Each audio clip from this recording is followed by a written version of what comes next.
Hi. Hello. All right. I had a challenge getting online, but it looks like it's all sorted and we are here now. Great.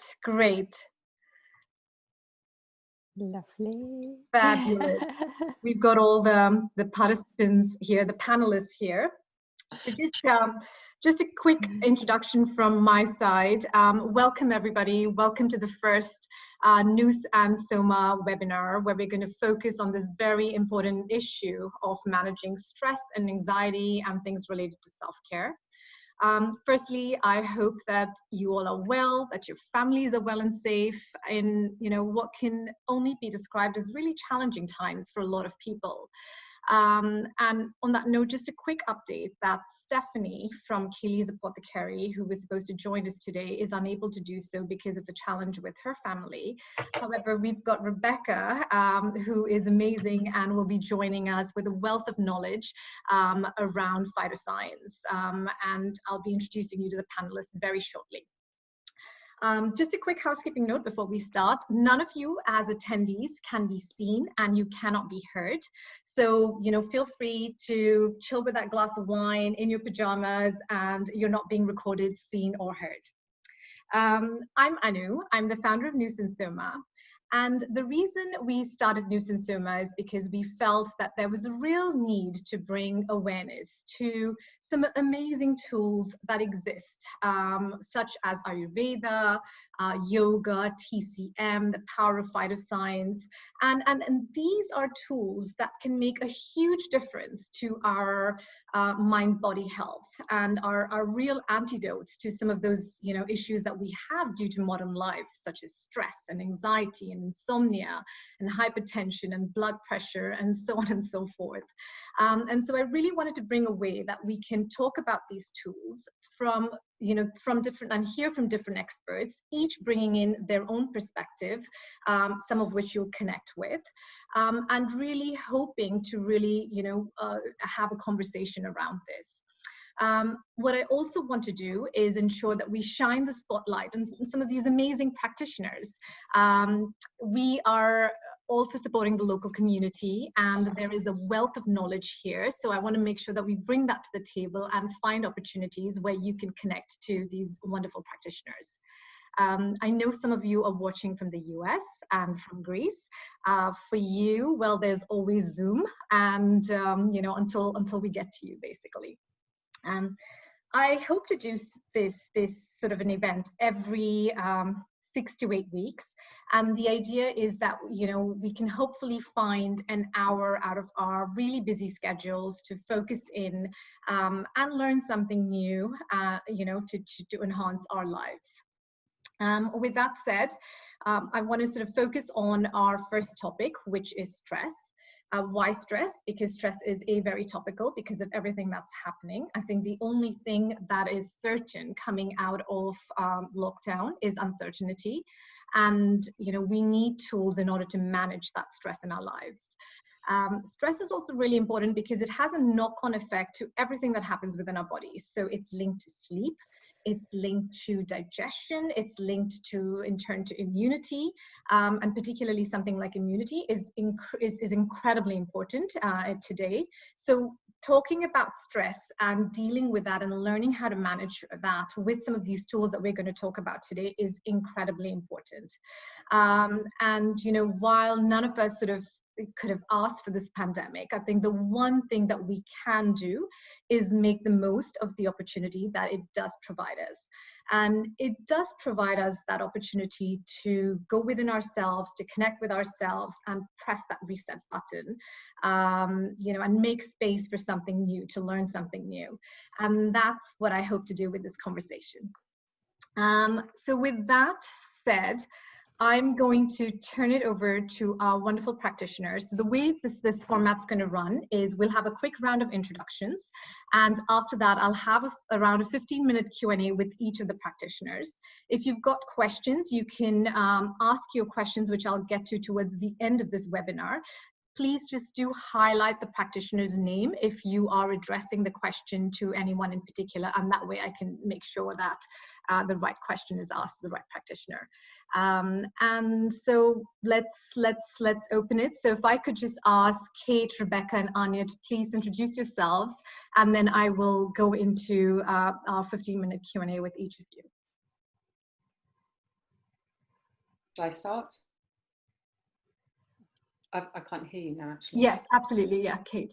Okay. Hi there. I'm Kate Fremantle. I'm a local practitioner to Streatham. I practice acupuncture and herbal medicine and Qigong, which I consider to be a moving mindfulness. And I work very much with people with stress and anxiety as well as other things. Yeah, work very much on a one-to-one personal basis with the different types of stress and anxiety that I see in my clinic. Thank you, Kate. Rebecca? Hi, my name's Rebecca. I'm a medicinal plant scientist. I did my degree in human biology, always with the intention of going into herbal medicines after. And then I did my master's in medicinal natural products and phytochemistry. I'm currently a researcher at Kew Gardens and an editor for the Journal of Herbal Medicine. And I'm formulating a product line of herbal medicines. And I'm also a holistic therapist. So I'm very much about integrating science and traditional knowledge and all these different things. Brilliant, great, that's great, thank you. Anja?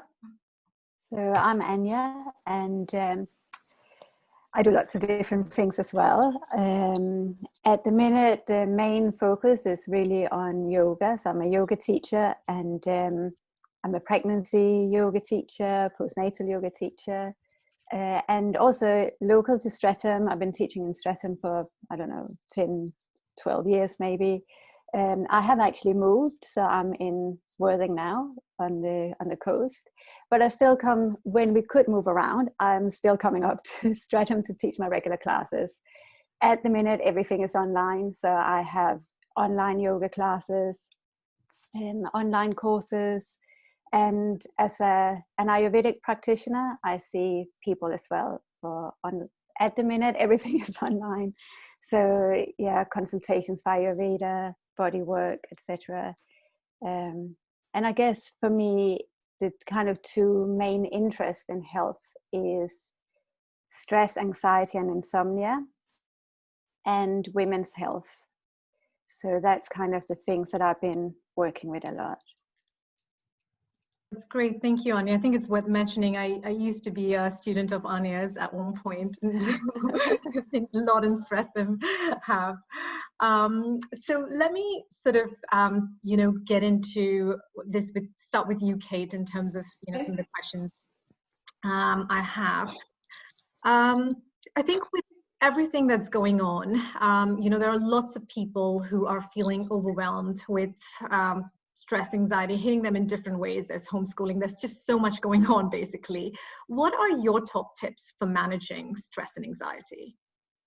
So I think the first thing is that stress affects us all differently. And whilst we all can kind of talk about stress as being a kind of general thing, some of us it might affect our sleep, some of us it might affect our digestion, some of us it might affect, give us headaches or tiredness.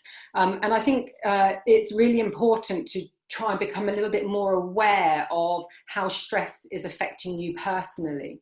So one of the things that I think is a good tip is to try and check in with yourself every day to understand and become more aware of what's happening with your stress.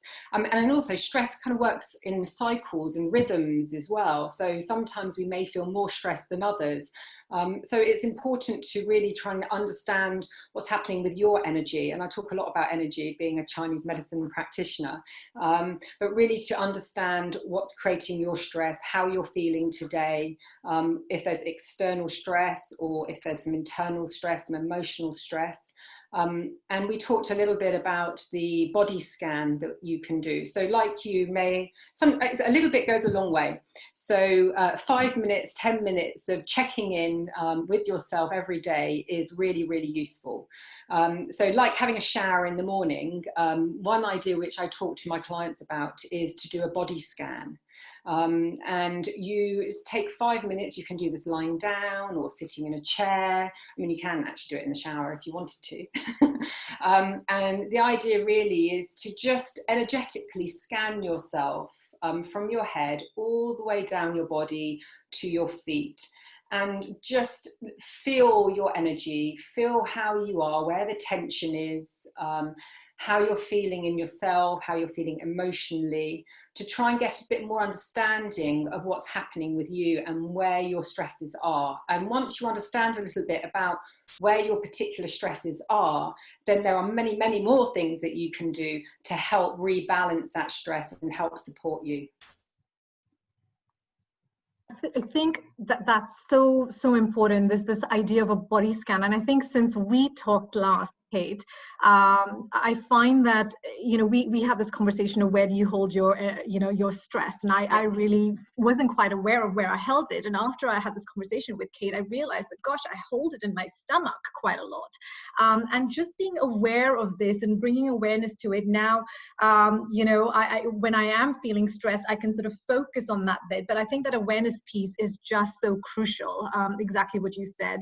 And I do find that if I do sort of a mental and mind body scan, and if I don't channel that energy, there's some days I wake up and I just know that I'm feeling off, and if I don't manage that, it just spirals out of control. So I think the body scan is such an important one, and just being aware, I think that's really, really valuable.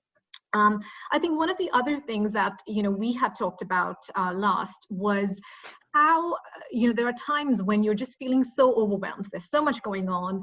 It's clutter, clutter, clutter, and you get into this spiral. There's almost sort of stress spiral where you just feel like you're spiraling out of control simply because there is so much piled up in your head. And you had shared this really, really valuable technique, which is a way to course correct when you're going into this, mad do mode. Would you mind sharing it with people who are watching? Because I think that is something that is very, very valuable. Sure. I did a very short video, and I think that's, I put it on Instagram, and I talk very much about that we very often live on a horizontal plane where we are doing. We've always got to do something else. We've got to tick something off a list before we can sit down and relax, or we've got to do the washing before we can relax, or we've got to sort the kids out before we can relax. And so we're always doing, and we never give ourselves space. And actually what we need to start thinking about is more of a vertical plane, and that's the vertical plane of being more. And being more in ourselves, and being more in present time, in the present, and also to give ourselves more space. And I find that when I'm rushing around and talking really fast and feeling really kind of like this, all I need to do, and it's really, really simple, and I'm going to do it now, is I put my feet flat on the floor. And as soon as I put my feet flat on the floor, I start to slow my breath. And I put my hands on my legs with the palms facing down. And you can do this anywhere. And just focus in on breathing. And by focusing in on the breathing, you're becoming more present and more focused on the present moment. And if you're feeling a little bit anxious, you can put your hands on your heart. And again, it brings awareness and energy to that area. And it's really, really calming. And I can feel myself now feeling a lot calmer than I was at the beginning of this talk when I was feeling a little bit nervous.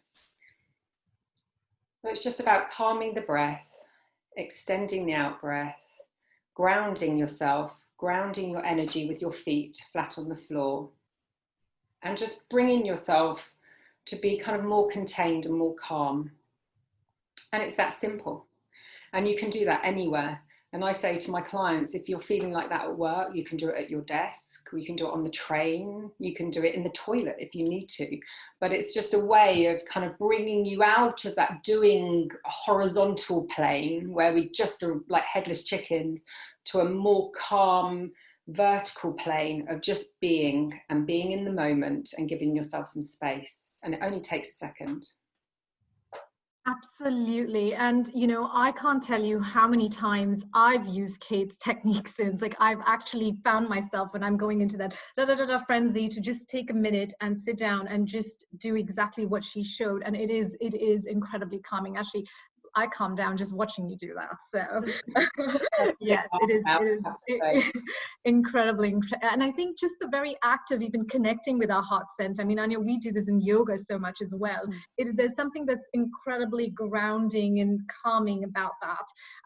So thank you so much for sharing that. One amazing thing, I guess, that you're going to launch, you're going to start, is your program that is focused on treating anxiety. And I believe it's called something like 8 weeks to treating stress and anxiety.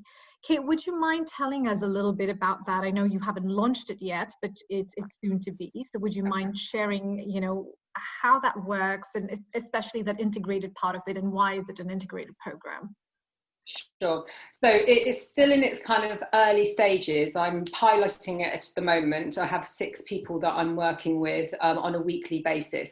And it's really just evolved itself. I've been working a long time with stress and anxiety with acupuncture and herbal medicine, and also use a lot of mindfulness techniques and breathing techniques. But for me, stress and anxiety is personal, and we all feel different about it, and we all react differently to it, and we all have different disharmonies. So as we discussed earlier, some people it might be that their sleep goes out of balance, other people it might be their digestion, other people may feel more stress and anxiety at certain times of the month or in their cycle, and other people have a lot of tension in their necks. And so I've always worked very much on a one-to-one basis with people to not only help treat them, but to help them understand more about the awareness of their own energy and their own bodies and their own mind, and how they can go out of balance.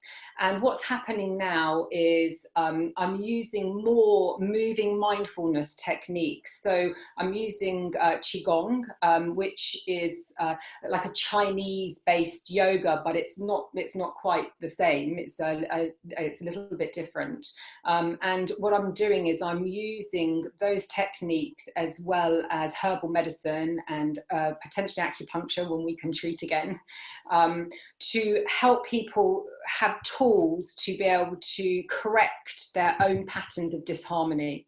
So the aim is for me to, in over a couple of months, to work on a one-to-one basis with people, to check in every week and to work on them with for an hour, to understand how their energy is, how we can correct it, how it changes on a weekly basis, and also to provide them with a tool, which is a moving mindfulness tool, which is 15 minutes long. It's a little bit like Tai Chi. It's a moving practice, which aligns the mind and the body and the breath.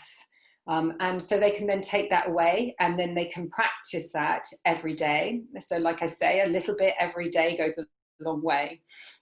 So it's a combination of really trying to treat people on a personal level, as well as giving them some tools for self-care as they go forward. It sounds amazing, and I think, you know, part of what's really valuable here is just the guidance and somebody sort of checking in on you, right? Because especially with stress and anxiety, it's very easy to actually fall off the wagon. Even if you start something, you don't continue with it. And there's something, I think, to actually having someone that you can go to and work with consistently, and bringing that consistency into your practice, I think really makes a huge impact. So I would imagine that that's really helpful. Yeah.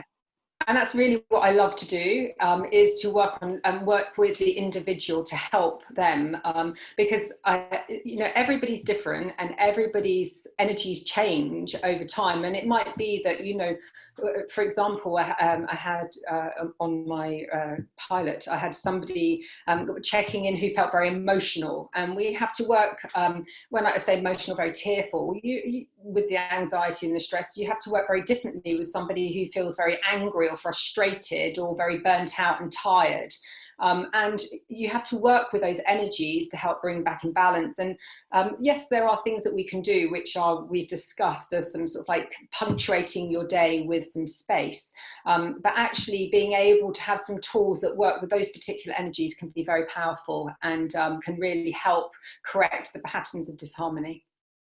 And so the two things then. So one, you sort of mentioned having awareness of that energy and having awareness of where it's affecting you is really, really crucial. But for someone who's watching this and, you know, hasn't necessarily come to you for a consultation, what is, like, you know, let's say I've got the stress manifests itself in my stomach, or for somebody in their neck, what would you kind of tell them? A, it's to be aware, but then secondly, what can they do about it? Okay.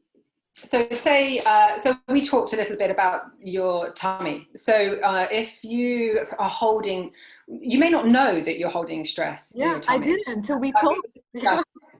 And then you suddenly start, actually, if you just bring your hands to your belly, to your lower belly, and just start breathing there, you can sometimes feel the tension by almost expanding the tummy out like a balloon and then bringing it in. You can feel that tension, or you can just massage your tummy and you might feel a bit bruised or feel a bit, you know, different. And equally, you may have IBS type symptoms. So if that was the case, then I would work with them to help correct the digestive system, to strengthen that with herbal medicine and acupuncture, but also with exercises. And that's quite different from somebody whose energy is very tight here and very, you know, they're sitting like this. Maybe they sit at their desk all day and they will have migraines and headaches and things, and maybe have a tendency to be a little bit more angry or frustrated.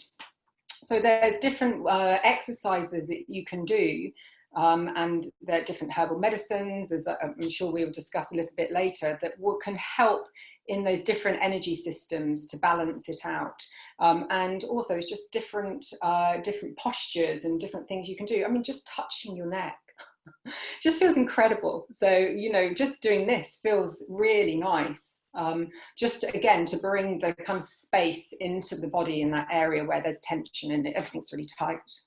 Great. No, that's great. So it's really about, and I've started doing this since we talked, since I identify that's in my tummy is where I hold my stress. I have started sort of breathing in and exhaling, focusing on my tummy, and equally if it's the neck for somebody, exercises, as you say, or whatever. So I think awareness and then doing something about it is amazing.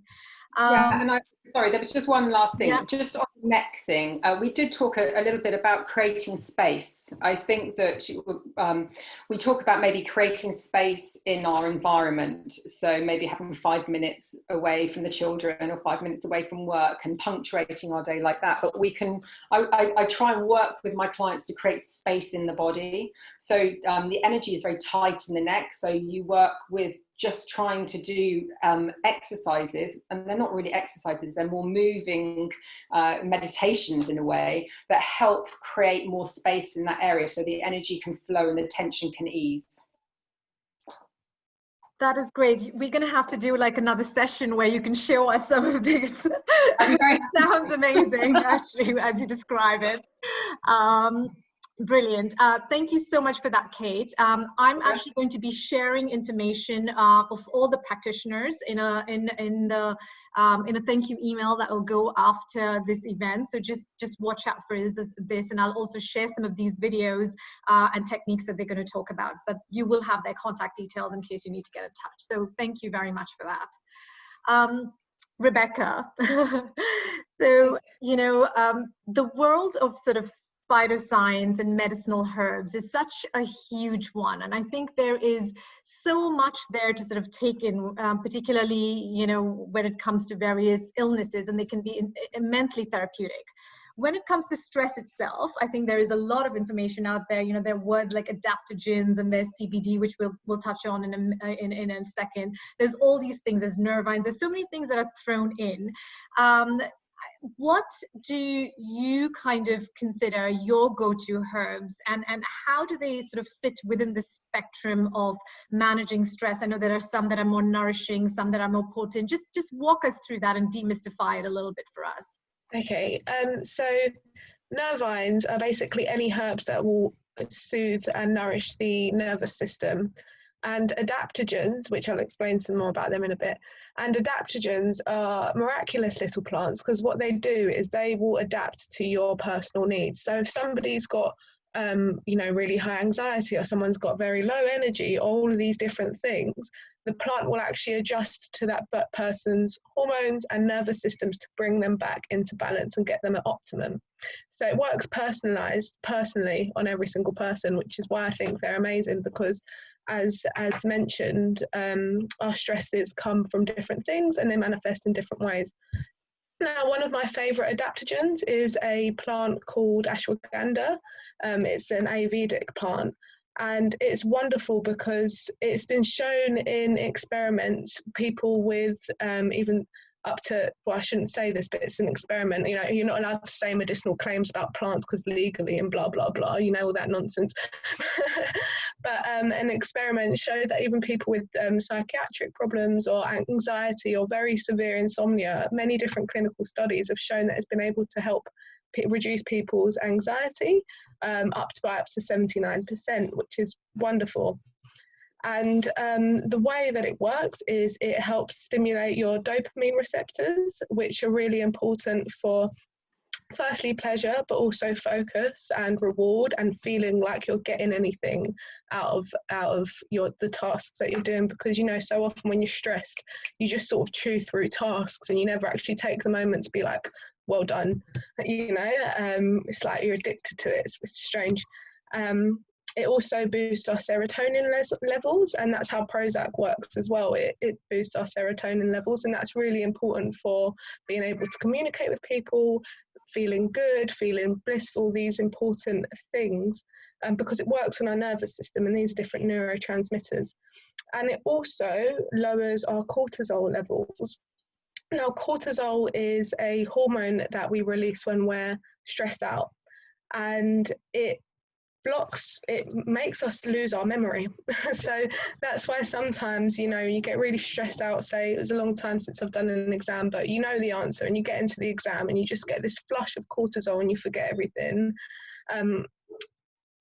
Ashwagandha actually helps reduce the cortisol level, so it's really helpful for maintaining your mental health in that way. So adaptogens are something that I would take daily. Now, if you're suffering with chronic stress, or if you're going through, then I would take also tincture every day as well with passion flower. If you can also take it if you're just going through acute phases as well, where you're stressed out for a few days. And passion flower is a wonderful, wonderful herb. It was brought over from South America, and it's been shown to be as effective as benzodiazepines and a few other pharmaceuticals as well, but without the side effects of drowsiness and slurring and these sorts of things. And the way it works is the nervous system, which is what controls our thoughts and emotions and our movements. It works by firing electricity. And when you fire too much electricity, you get very anxious, you get very jittery, very stressed out. Now, we have these receptors in our nervous system called GABA receptors, and they relax us completely. They chill us out. And passion flower stimulates these receptors. It slows down this firing of electricity. So we literally just relax, and it's lovely. And I would recommend taking a tincture for that, because firstly, it's a root. So when you're boiling tea, when you're using roots, you need to really, really boil it up for like 20 minutes, you know, because it's so thick, you need to get the active compounds out. And tinctures are a lot stronger than teas because you're using a solvent which extracts all of the active compounds out in a small shot. So you can have in a dose that would give you 1 dose of passion flower. If you have a tincture, it will give you 20 times that, you know. Plus it doesn't taste very nice, so just get it over with. So yeah, I'd definitely take ashwagandha and passion flower together. And also, if you're just feeling a bit stressed out and you want a tea form of it, tulsi is a beautiful, beautiful herb. Monks drink it before they meditate, and it tastes absolutely delicious. And again, it lowers our cortisol levels and it stimulates your serotonin. And it's the ritual of making the tea as well.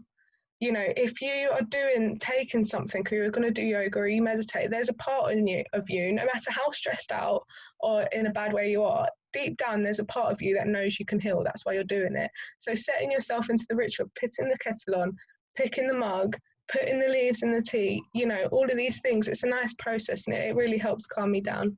So yeah, those are 3 of my favorite plants to take for stress.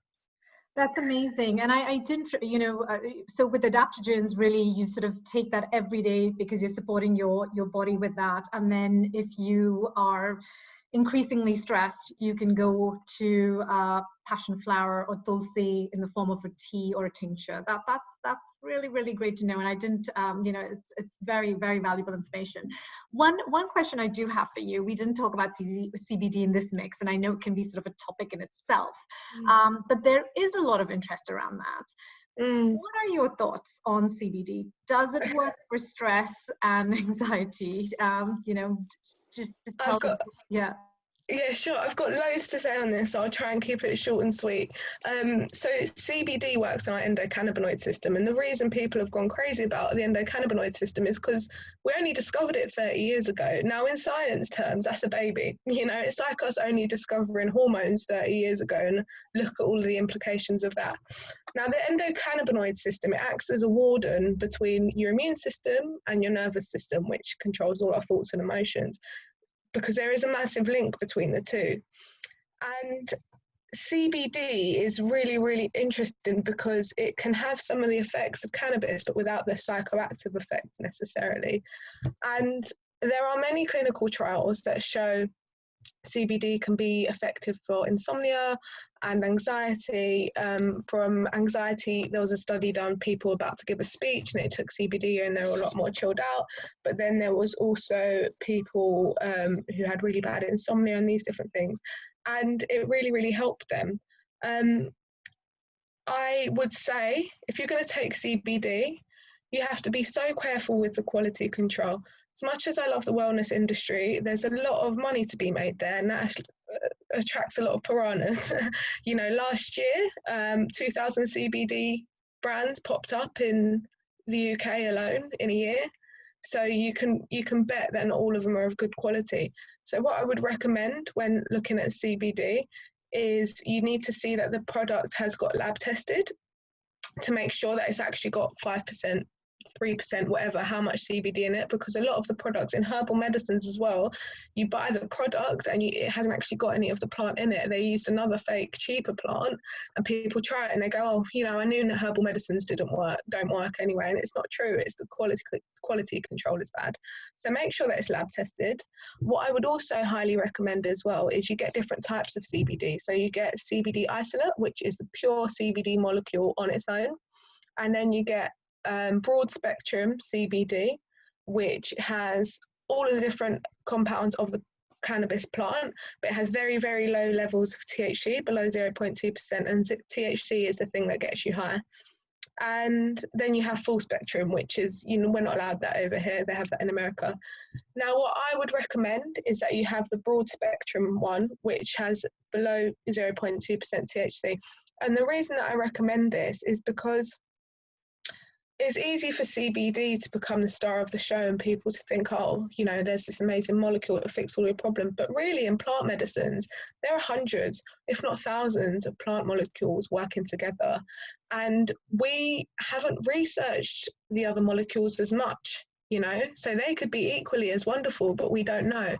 And so when you mix these together, they have a synergy effect and your body can absorb it a lot better, and it lowers side effects a lot more.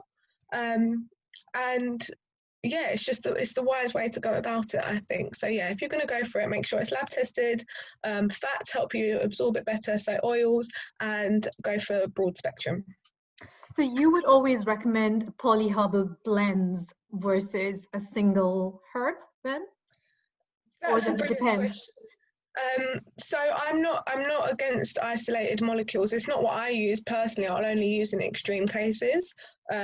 Pharmaceuticals, basically that's what it is. If you're isolating an active compound, you're mimicking the pharmaceutical model. And I'm not anti-pharmaceutical, because at the end of the day there's a time and a place.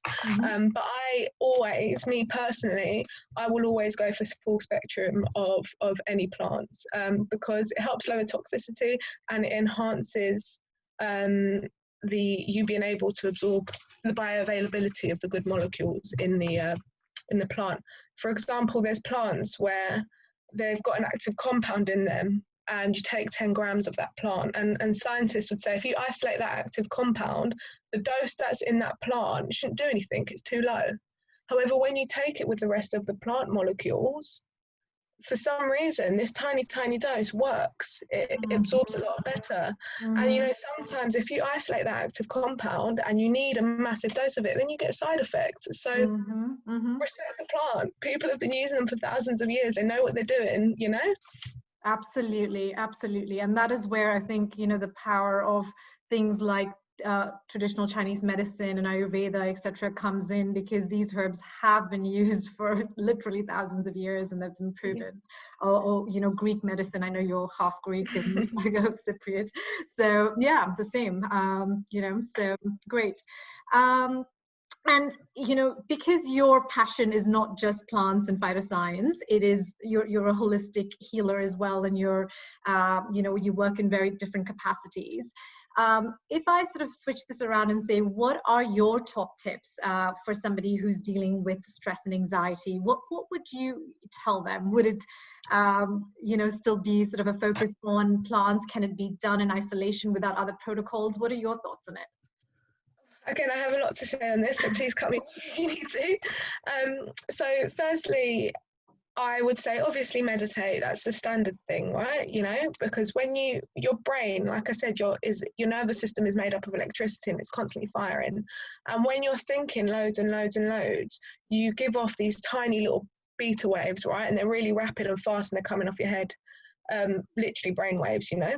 And so when you meditate, and you go into sensing, feeling, tasting, touching, these sorts of things, the brain waves literally slow down, they go into alpha state. And it's a really beautiful process. All you have to do for that is sense.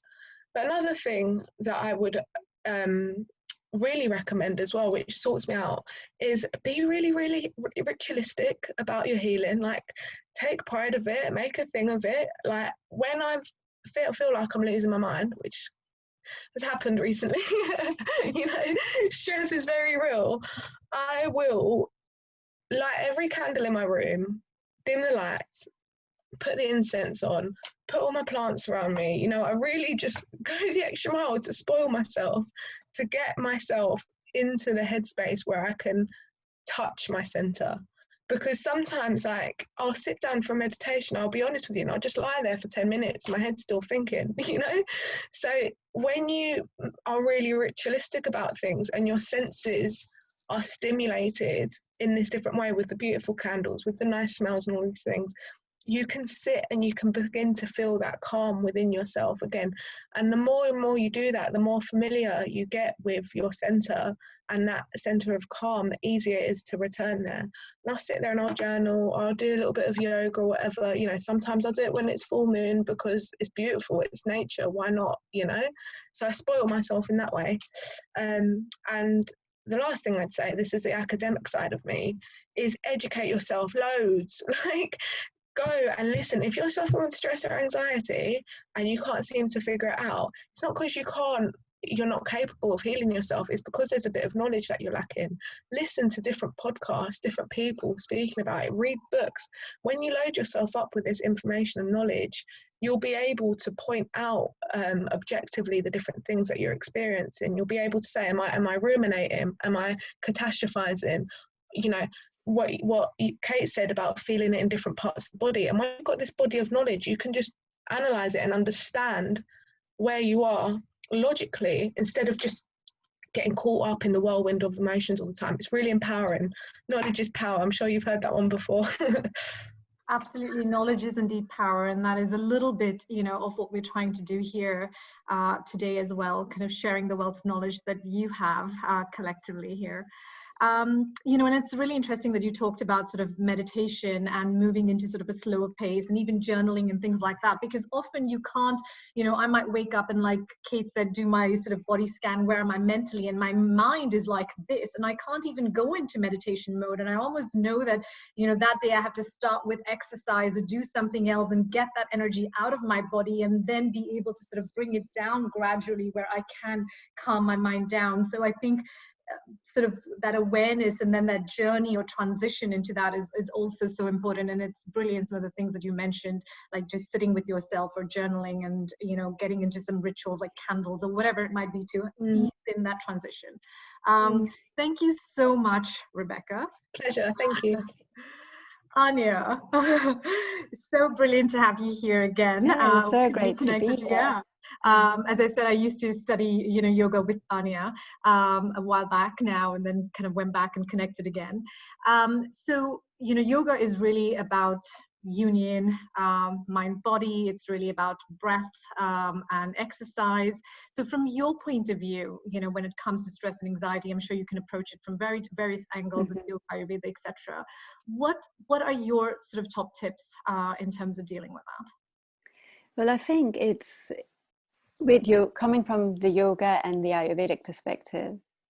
It has that amazing thought of mind, body, spirit. It's all connected, and with the breath, which is something that both Rebecca and Kate has talked about already. But it is that connection that we are a physical body. We have our mind that's thinking. We have energy or spirit, whatever you may call it, and we have the breath.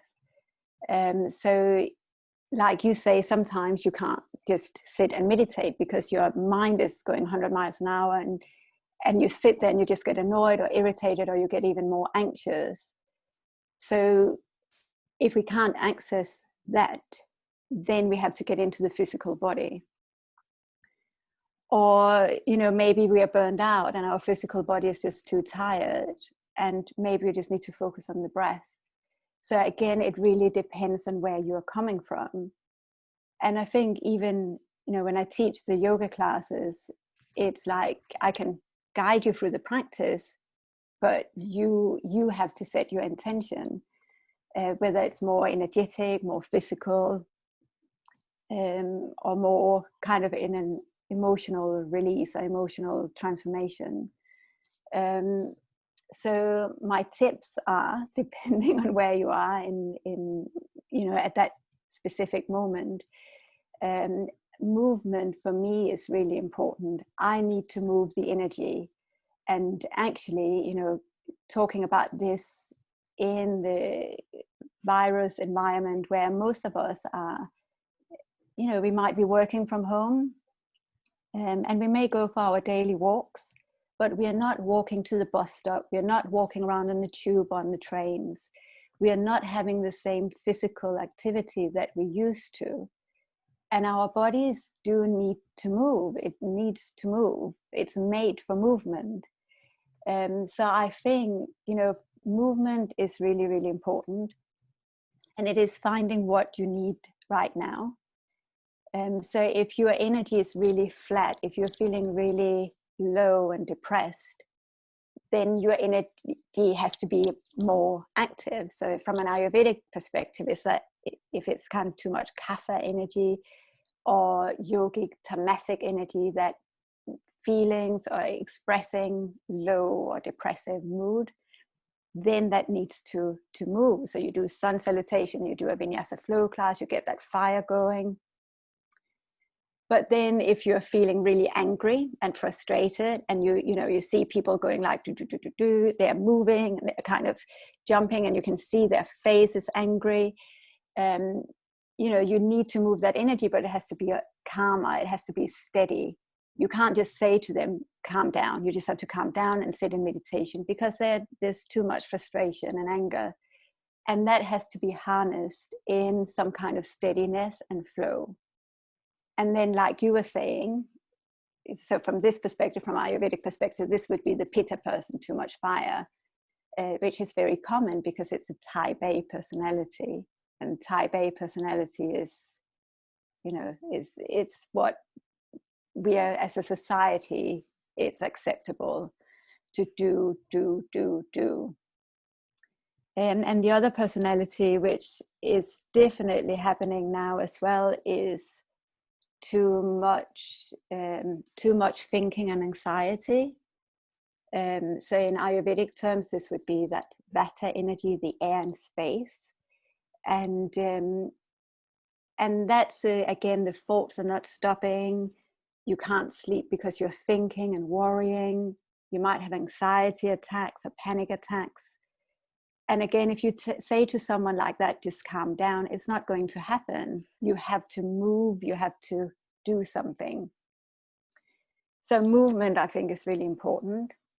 Moving outside is fantastic, where, like Kate was saying, even, you know, just having the feet on the ground, if you can do that outside, even better. And, you know, having the elements around you so you connect to something that's bigger than you. It's not just in your head, there's something bigger. So certainly movement is important. And with movement comes with our breath.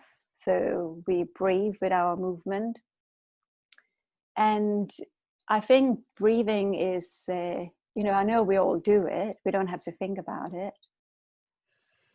But with yoga, and other traditions as well, there's a lot of focus on the breath, and it's kind of underestimated how important it is to learn to breathe. You can see the different types again of how we breathe. If it's really quick and it's kind of snorting out of the nose, or we just breathe in the top of the chest, or, you know, how does the breath move in the body? So another top tip for stress or anxiety or anger, frustration, you know, it is to really connect with our breathing. And as a yoga teacher, and, you know, as a massage therapist as well, you see bodies and you touch bodies. And if you have tension in your shoulders and tightness in the shoulders like this, you can't breathe properly. It's restricted. If you have that tightness in the belly, you can't breathe properly. And if we don't breathe, we don't get the oxygen, we don't get that change of oxygen and carbon dioxide and other metabolic waste. From an energetic perspective, we don't get the prana, or the life force, whatever you might call it. So being aware of our breathing, and that can take ages to relearn how to breathe. And you know, you look at a baby breathing, and the belly expands, and you can just see that beautiful wave of just breathing without any restrictions. And I see a yoga class and the belly is not moving at all, or, you know, you can just see the breath just up here. Or in movement, you can see that there's no breath in the back body, or in the, you know, the ribs are not expanding, because between every rib, the intercostal muscles, they are muscles. So if we don't exercise them by breathing, they will get tense, like our shoulders or neck. So I think breathing is important, and that can take you into meditation. You know, you breathe and suddenly you get that. But another thing I think is very, very interesting with the breathing, obviously in Ayurveda and in yoga, it's a big topic, and it's, you know, you breathe, and through breathing, you know, then you move into meditation, and that's kind of the natural way of doing it. Through breathing, you clean your energetic field, or your nadis, the kind of the energetics of our being. But now there's a lot more research. So we talk about, you know, like Rebecca was talking about, how our brain works and how that affects our body and the nervous system. So through the nervous system, that affects, you know, how we breathe affects our organs and how they feel, affects our brain and our breath. So everything is connected. So one thing I'm kind of really studying at the minute is the whole theory about the polyvagal theory. So again, one of the cranial nerves that is part of, again, our nervous system. But we say this nerve is traveling through our body, so towards our heart, the diaphragm, the digestive system. And it's a really interesting theory because, you know, we have the whole fight and flight, and then we have, again, polyvagal nerve, part of that system of, you know, fight or flight. We have to run away from a stressful situation, or we have to fight. And most of us are in that state, even though we don't really need to fight or flight. Or we can become that kind of depressive. And again, that's the nervous system. So through the polyvagal theory, so it's theory that, you know, is being discussed at the minute, and not everyone. It's becoming more and more common to talk about it, but it's not. It's still a theory. But having kind of depressive and low behavior. And then there's the kind of the frontal nerve of the vagus, which is the social interaction and feeling more content. And again, you know, that nerve goes to our heart, our diaphragm, so the diaphragm, the muscle underneath our lungs that helps us to breathe. And it, you know, it's all these things that are connected, and it's so interesting. But it just shows that, you know, like what we say in yoga, what, you know, the breathing practices. Now we can, if you're interested in both the more esoteric or the energetic, or if you're interested in the academic, they start to talk together. So yeah, movement, breathing, and there are different breathing practices. First, I would just say learn to breathe, or relearn to breathe. Get rid of some of that tension and stress and gripping and holding on that we have. And when that starts to release and you start to breathe, then for most of us, then it's easier to move towards meditation and having that quiet moment. There is just so much information there, Anja, right from sort of setting intention to then using movement to breath. And speaking of breath, you know, one of the things we've talked about this because, you know, you're a fan of sort of deeper exhalations, etc. And there's reason why. Mm-hmm. Do you want to just tell us a little bit about that, please? Yeah, I mean, the different aspects of it, again, of how we breathe. So from an energetic perspective, we think of from an Ayurvedic view, the exhale is associated with the downward movement of prana called apana vayu. So that downward movement, it is associated with things like elimination, childbirth, things like that. But it's also it's a grounding breath. But even if we just sigh out, just like, you know, or take a deep breath and you exhale it out and you start to release tension. And again, that comes back to your nervous system as well. So that exhale is again a signal of just breathing out, letting it go. So the exhale is that active movement of releasing it out. And then once you exhale completely, then the inhale will come in on its own. But if you don't exhale completely, you won't exhale completely. You will not have any air in your lungs. But we say completely as much as you can. Then you won't have the natural in-breath. So again, coming back to this whole vagus nerve theory, it has that connection again with the diaphragm and how we breathe, our heart rate variable as well. And the heart rate variable again has that connection of how the excitement and how our heart rate is, to slowing it down. And that exhale can be the part of slowing down and calming down our mind. So I think just if you just take a deep breath in and just go, you know, it's Absolutely. just releasing. Absolutely.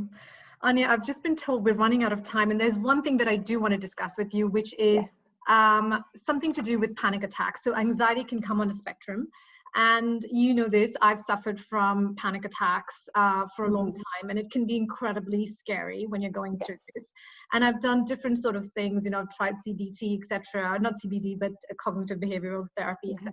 And the one thing that has worked, and just for me, the only thing that has worked is pranayama. And particularly, you know, we talked about sharing a very simple technique today, which has literally been the off button for my panic attacks. And I don't think it's just specifically panic attack specific. It can be for any kind of anxiety to calm it down. But it's a beautiful technique. And I was wondering if you could share that with everybody, because I think, again, you know, like the technique that Kate showed, this is something that can be done very easily by a lot of people. Before we run out of time. So the Brahmari pranayama, yeah. So I love this pranayama, and I did do a recording of it. So the recording is on my Facebook group. So I have a Facebook page, which is Anja Yoga, and there are lots of pages like that. But the group is Sacred Self-Care Alchemy. Alchemy, yeah. I'll send the information through. There, so there's a video on there. But the bumblebee breath, again, it's a way to elongate the exhale, and the inhale just comes in on its own. We exhale through the mouth and we make a sound, and sound is a brilliant way to stretch the breath out, to really calm the mind. And we'll sound the breath with a humming sound. And for me, on a kind of yogic level, that humming sound, it's almost like it just resonates in your head, and all those thoughts that are jumping around, they just calm down. They just calm down, or they release, or they go wherever they need to go. So it's a very simple technique. So we can do it, all of us together. And you can sit down, you can walk around, you can stand up. I always say you can do this everywhere, but you are making a sound, so just so you're aware. The sound is your sound. It's not like mine. My sound, everyone's sound is different. But it is a humming sound, and the sound almost comes from your sinuses. So for me, having hay fever and stuff like that, if I feel uncomfortable in my sinuses, it's quite a nice breath as well. So what we'll just do in a moment is just to take an inhale. The exhale will be a humming sound. So it could be something like this.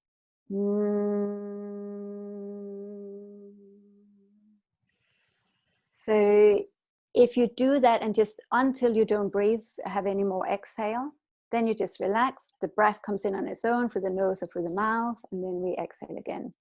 So we'll do it, let's do it 2 times. And then we'll see. So we can all do it together. So just take a deep breath in. And humming sound out.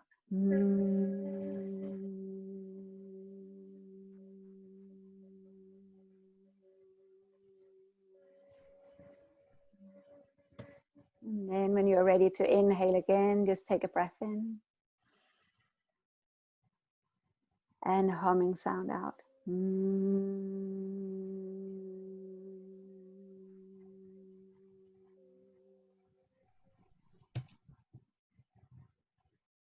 And just sit for a few moments just to let the breath return to its natural, spontaneous breath. Letting the belly relax, the jaw and the tongue.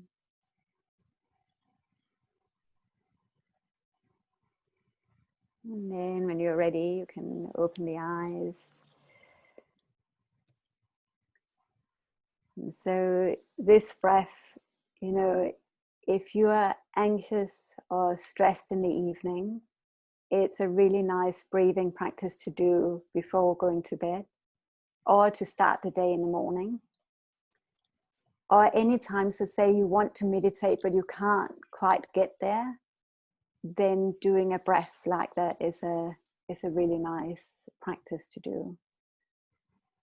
So simple.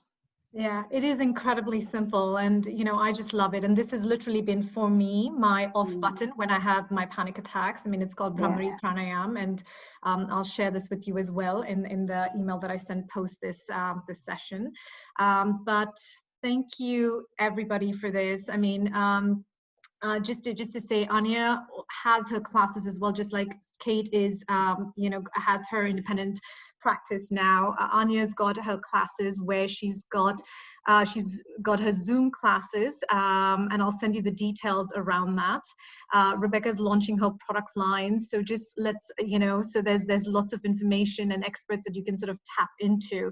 Anja, do you want to quickly just share when your classes are? It's twice a week, and it's for a combined price of like £15 a month or something, which is really, really accessible, I think. Right? Yeah, I have this transition into online world has been a journey. So I have some free classes on the Sacred Self-Care Alchemy. That Facebook group has quite a lot of free classes that I've done live. But I've taken them now onto Zoom. So doing Zoom calls like this one.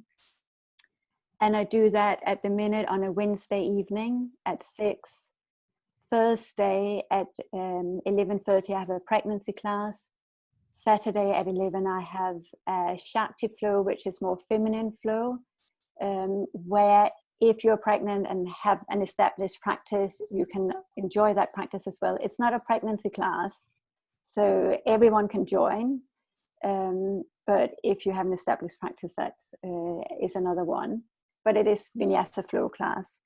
So I have them on Zoom, but I also have a membership where if you are in a membership, you basically get access to all the live Zoom classes, but I will record them as well. So there's kind of a growing library of other classes as well in there. Breathing practices, meditations, and all of that as well. A bit of Ayurveda too.